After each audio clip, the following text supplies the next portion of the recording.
Qui est pour? Qui est contre? La séance est levée. La séance est levée. La séance est levée. La séance est levée.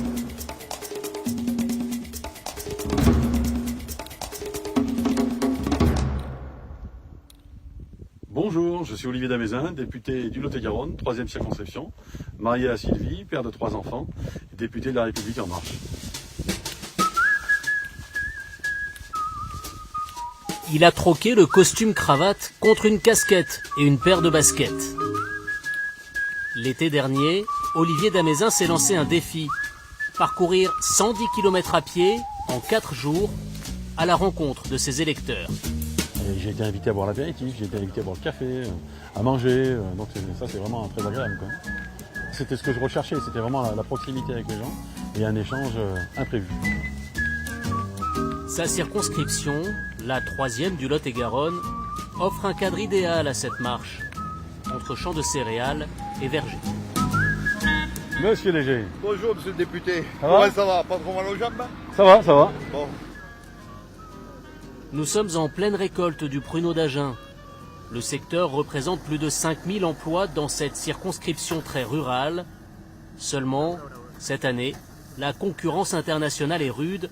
Les producteurs sont inquiets. On a besoin de barrières et de protection. Voilà. Moi je ne le verrai pas comme ça, je ne verrai pas des barrières.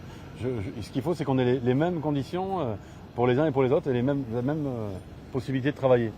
Alors, bien sûr, l'histoire des salaires, bon, on ne pourra jamais payer. Non, mais à ce moment-là, on a voulu faire l'Europe, je veux bien, mais il faudrait que le taux de la main-d'œuvre soit partout dans tous les pays au même niveau.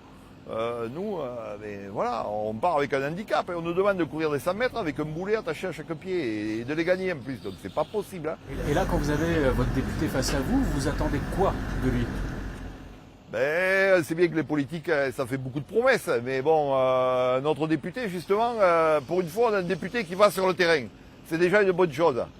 Donc il est à notre écoute. C'est déjà bien. Alors après, peut-être qu'il ne pourra pas résoudre tous nos problèmes. Mais il essaye au moins. Mais moi, ce que je veux, surtout en allant en contact des gens, des situations comme la prune actuellement dans ma circonscription, c'est bien comprendre, bien ressentir les choses, et après pouvoir avoir un message vis-à-vis des ministres qui sera plus performant, et surtout aussi les inviter à venir. Et moi, si moi déjà je connais pas les gens et je connais pas ma circonscription, comment lui, le ministre de Paris, va la connaître? Comme beaucoup de députés En Marche, Olivier Damézin vient du monde de l'entreprise. Avant de s'engager auprès d'Emmanuel Macron, il a dirigé une PME fabriquant des avirons de compétition. Plus jeune, il a également été tourneur sur bois. Il nous ouvre d'ailleurs les portes de son jardin secret. Alors là, vous êtes dans mon petit atelier qui est sous ma maison. C'est là où je vis une passion autre que la politique, qui est le tournage sur bois.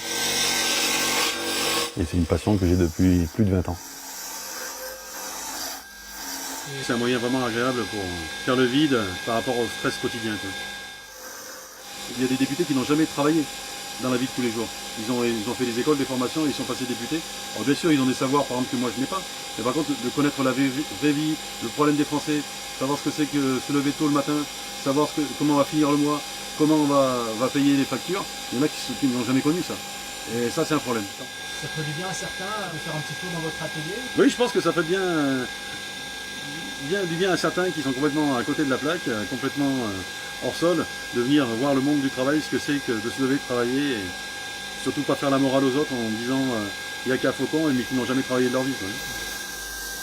Pour la touche finale, Olivier Damézin nous demande de ne pas filmer.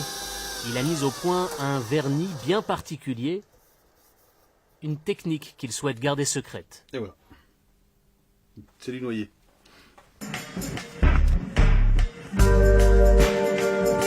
En juin dernier, moins d'un an après son élection, Olivier Damézin a dû gérer la fermeture d'une usine emblématique de sa circonscription. Nous sommes ici à Fumel. La commune s'est construite autour d'une fonderie qui a compté jusqu'à 3500 salariés dans les années 70. Elle est bloquée ta machine? Elle est où ta machine? C'est ici qu'a été tourné En guerre avec Vincent Lindon. Le film raconte le combat d'ouvriers contre la délocalisation de leur usine. Quelques jours après sa présentation au Festival de Cannes, la fiction devient réalité, la fonderie ferme. Le lendemain, l'un des ouvriers s'introduit sur le site pour filmer. C'est sa voix que l'on entend. Eh oui, juste pour montrer que lundi 4 à 9h, tout le monde était en train de travailler. Les machines encore chargées. Les copeaux sur les bancs. Annonce brutale, arrêt brutal.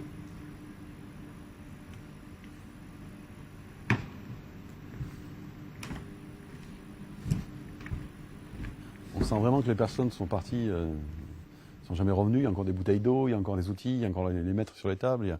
On voit vraiment qu'ils étaient en plein travail. On sent que l'usine, elle fonctionnait. Alors, elle fonctionnait avec les problématiques qu'on connaît, mais elle fonctionnait. Et ça a été vraiment brutal, quoi. C'est terrible. Tout notre savoir-faire balayé en une seule décision de justice. 171 ans d'histoire. Mais aujourd'hui, c'est la fin.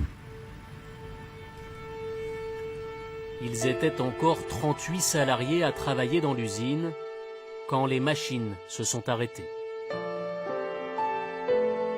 Le maire de Fumel, ancien député de la circonscription, reproche à Olivier Damézin de ne pas être intervenu.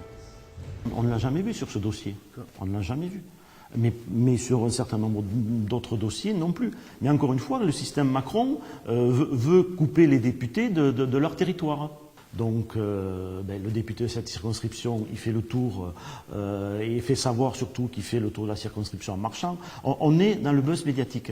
Pour moi, le rôle d'un député, c'est pas ça. C'est pas faire semblant de faire. C'est prendre des problématiques et les traiter et si possible les faire remonter au niveau national pour peser sur les textes, à travers notamment des amendements. Ça tombe sur moi en tant que député, mais bon, si vous voulez, beaucoup d'élus, beaucoup d'ouvriers m'ont dit il était temps que ça s'arrête. Donc, si vous voulez, moi j'arrive à la fin du cycle. Maintenant, ce qu'il va falloir faire, c'est que ces personnes, socialement, je sais qu'il y en a encore 15 sur les 38 qui étaient au chômage, qui sont encore dans une situation compliquée. Donc on aide le mieux que l'on peut. Par contre, moi je veux bien qu'on me reproche que j'ai rien fait, mais moi à l'époque j'étais élu même pas un an, donc c'était pas moi le responsable. Pas responsable du passé, mais en charge de l'avenir. Avant d'envisager l'installation de bureaux, de commerces ou d'espaces verts, les 20 hectares du site doivent être dépollués.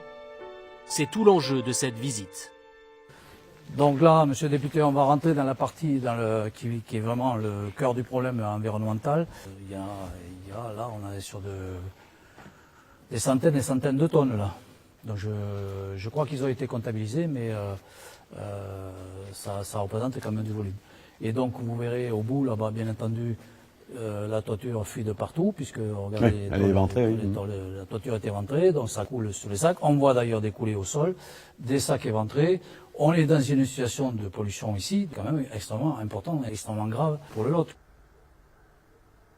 Rien que sur cette partie-là, on est à 1 200 000 €. Traitement des déchets. Je ne parle pas du traitement du sol, là. Un dossier bien trop lourd à gérer pour cette petite agglomération. Si les élus locaux se retrouvent avec ces centaines de sacs remplis de poussière de carbone et de zinc, c'est parce que l'un des repreneurs précédents n'a pas respecté ses obligations de dépollution. Et c'est là où il va falloir que vous interveniez, parce que nous, on ne pourra pas faire tout ça tout seul, c'est pas possible. Là où on est à 30 mètres, 40 mètres du Lot, ouais. Et c'est pas normal. On peut pas laisser ça, ça a des années et des années que ça dure, maintenant ça suffit, quoi. Dès que je monte à Paris, des semaines prochaines, je vais alerter le ministre de l'Environnement. Je vais en profiter pour lui faire passer des copies de votre dossier et qu'elle ait rapidement une visite du site. Parce que tant qu'il n'aura pas visité le site, on ne peut pas comprendre.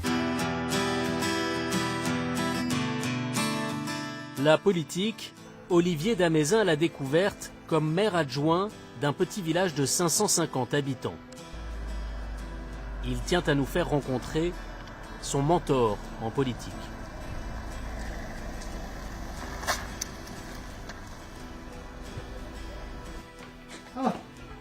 Monsieur le député, Monsieur le Président, comment tu vas? ça va faire bien. Ça va bien?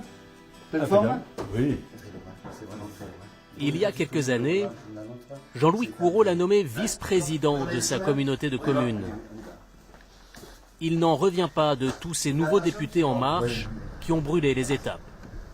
Moi, je viens, si vous voulez, d'une lignée d'engagement qui fait que les candidatures et les générations spontanées en politique, on n'y croyait pas. Olivier était, je répète, un ministre inconnu. Il était chef d'entreprise. Il était un petit élu rural. Eh bien, qu'est-ce qui s'est passé? C'est le coup de tonnerre. C'est des gens inconnus publiquement, comme Olivier, d'une simplicité, qui avaient plutôt les bottes que les chaussures cirées en permanence. Et ça a été le coup d'esbrouf, mais un coup d'esbrouf réussi.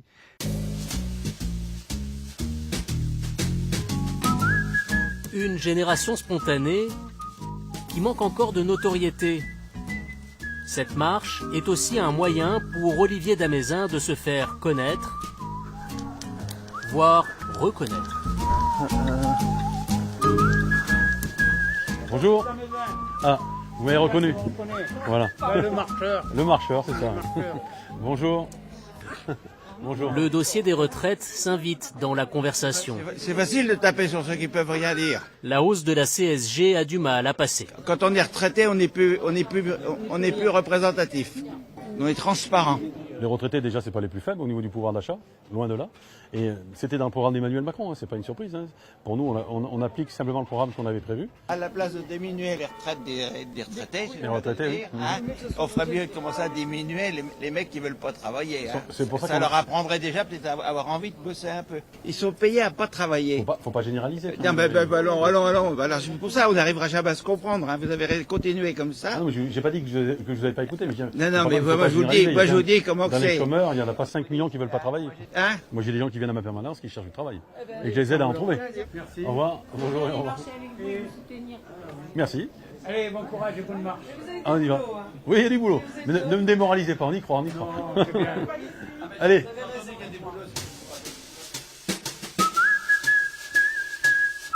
La réforme des retraites, c'est justement l'un des dossiers qui attend Olivier Damézin cette année. Il fait partie des députés désignés par le groupe En Marche pour aller défendre le projet sur le terrain. Il sait que ce dossier sensible risque de faire des mécontents. C'est impopulaire parce que quand c'est mal expliqué, c'est pour ça qu'on veut faire vraiment un travail de fond, et donc je vais me promener entre guillemets et aller de circonscription en circonscription en France, expliquer ce que va être la future réforme, comment on va travailler, et la manière dont on va l'appliquer, mais surtout aussi être à l'écoute, parce qu'il n'y a pas qu'à Paris qu'on a des idées, en province aussi on a des idées.